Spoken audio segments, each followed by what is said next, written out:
அம்மையும் அப்பனும் தந்ததா இல்லை ஆதியின் வல்வினை சூழ்ந்ததா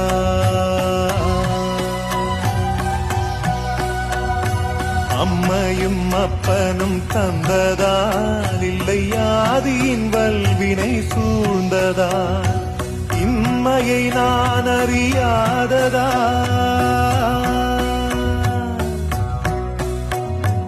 இம்மையை நான் அறியாததா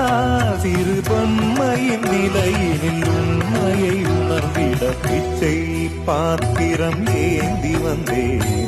ஐயனே என் ஐயனே பிச்சை பாத்திரம் ஏந்தி வந்தேன்